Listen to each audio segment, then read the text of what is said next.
ini jelas secara terang benderang misalnya melanggar pasal 360 KUHP ya. Karena kelalaian menyebabkan orang itu luka berat misalnya. Kalau menyebabkan orang meninggal 359 karena kelalaiannya menyebabkan orang lain meninggal dunia. Atau ada satu korban meninggal dunia kalau tidak salah itu sudah. Itu jelas itu melanggar 359 KUHP ya. Dan juga Undang-Undang Perlindungan Anak, betul. Kan begitu ya.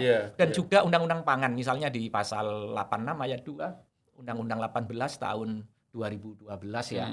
Itu kewajiban, termasuk bagi pemerintah ketika memberikan bantuan, itu ada standar ya yang tidak membahayakan masyarakat. Lalu juga di Undang-Undang Konsumen, Undang-Undang nomor 8 ya, tahun 99. Kemudian ternyata yang dilanggar bukan hanya satu undang-undang. Banyak undang-undang. Tapi uniknya sampai sekarang belum ada yang dimintai pertanggungjawaban secara hukum. Nah, kalau begitu keluarga korban sebenarnya bisa mengajukan misalnya gugatan perdata. Ini jelas 1365 KUH Perdata. Class action ya. Halo Sobat Klep, apa kabar? Dimanapun Anda berada, ketemu lagi dengan Klep Podcast bersama saya, Juni Arianto Kurniawan, Direktur dari Klep Eva Uner. Bersama dengan kita bersama di sini telah hadir tamu istimewa, Profesor Dr. Widodo Dwi Putro, SHMH. Beliau adalah Guru Besar Filsafat Hukum dari Fakultas Hukum Universitas Mataram.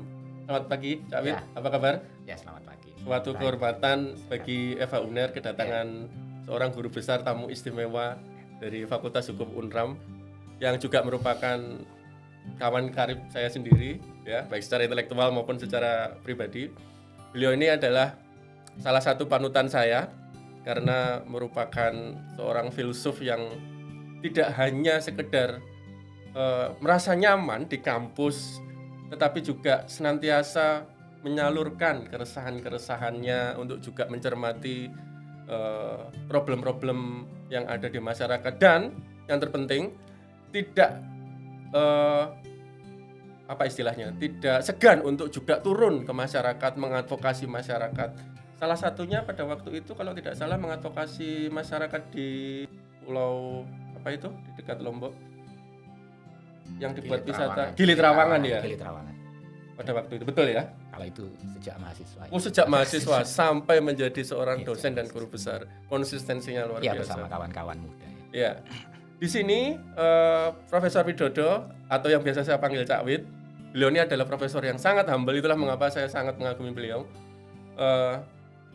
Akan berdiskusi dan berbincang-bincang menyikapi hal-hal yang menurut kita perlu kita bicarakan, perlu kita cermati, kita diskusikan, khususnya terkait fenomena-fenomena belakangan ini yang menurut saya cukup memprihatinkan ya Cak Wid ya.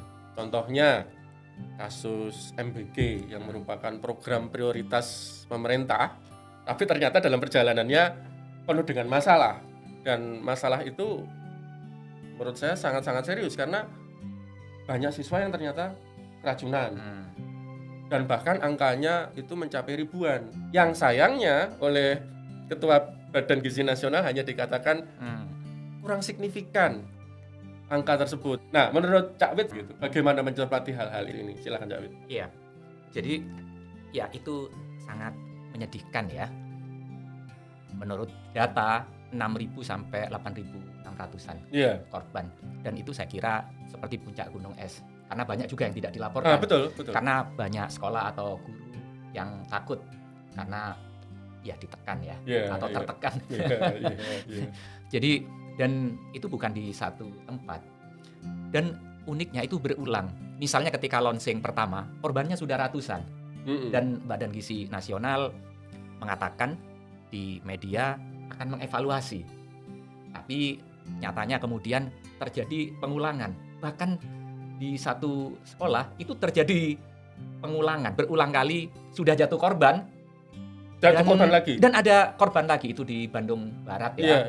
Saya kira di beberapa sekolah lainnya. Dan bukan di satu tempat, ada di 17 atau 18 provinsi ya menurut investigasi dari beberapa lembaga dan peneliti. Nah, tetapi sayangnya pihak pemerintah, presiden maupun BGN lalu mereduksi hanya Itu persoalan angka. 0,00017% berbanding atau dibandingkan dengan yang diklaim sebagai penerima manfaat 30 juta. Kalau dari perspektif filsafat itu semacam pemikiran utilitarian, the greatest happiness of the greatest number.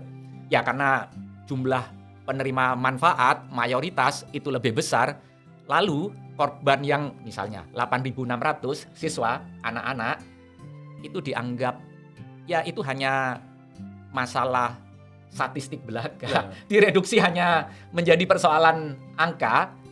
Nah, itu bahaya cara berpikir yang itu menyederhanakan masalah yang sesungguhnya tidak sederhana. Itu sangat menyedihkan. Itulah kenapa kita tidak pernah belajar. Bahkan kemudian kalau kita lihat bukannya belajar, tetapi justru menaikkan anggaran ya. Itu sampai 471% ya.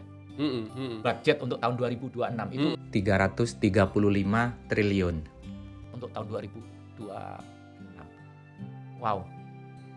Jadi dan yang problematisnya lagi apa? Konon katanya dana 20% pendidikan sebagai amanat konstitusi itu sekarang dialokasikan untuk MBG.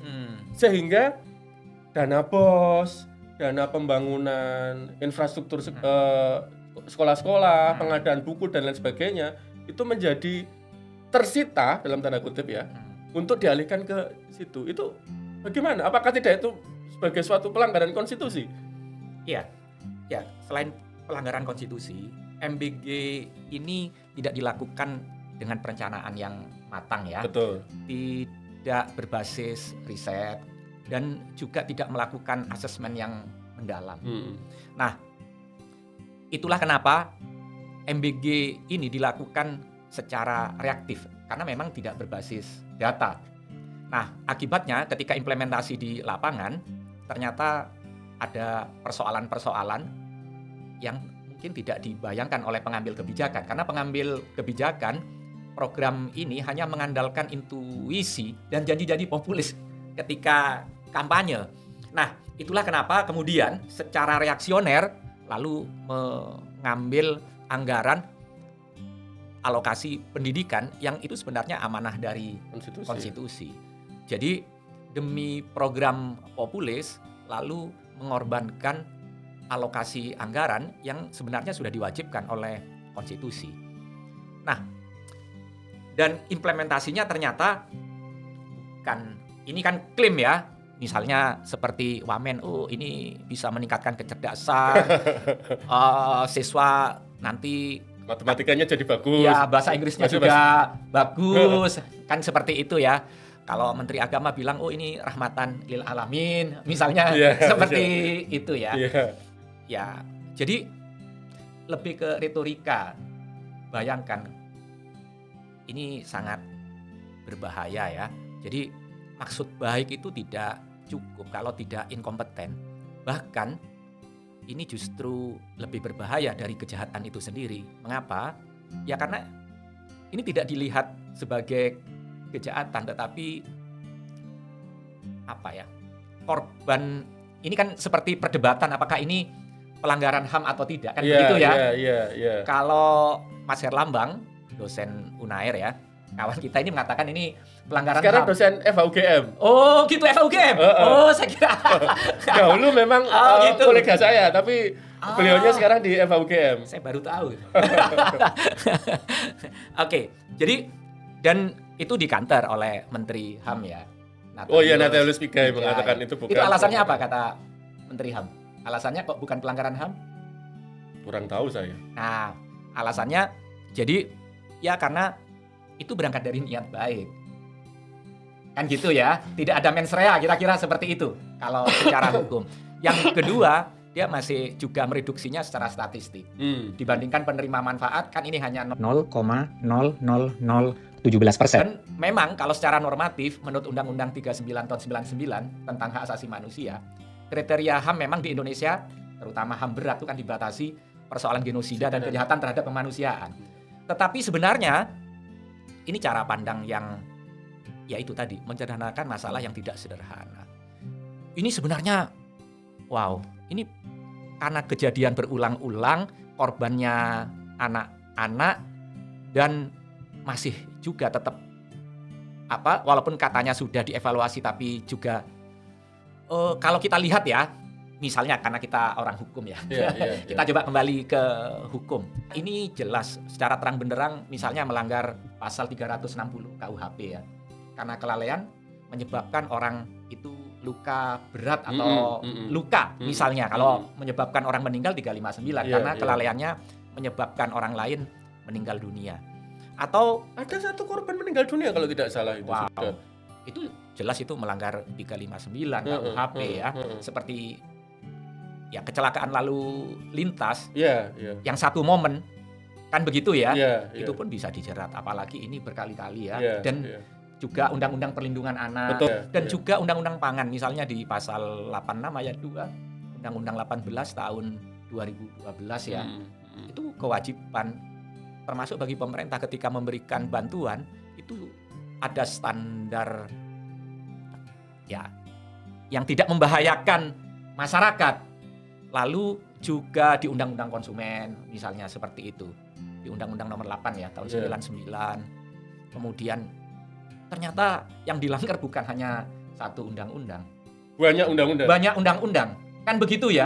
Tapi uniknya sampai sekarang belum ada yang atau dimintai pertanggungjawaban secara hukum.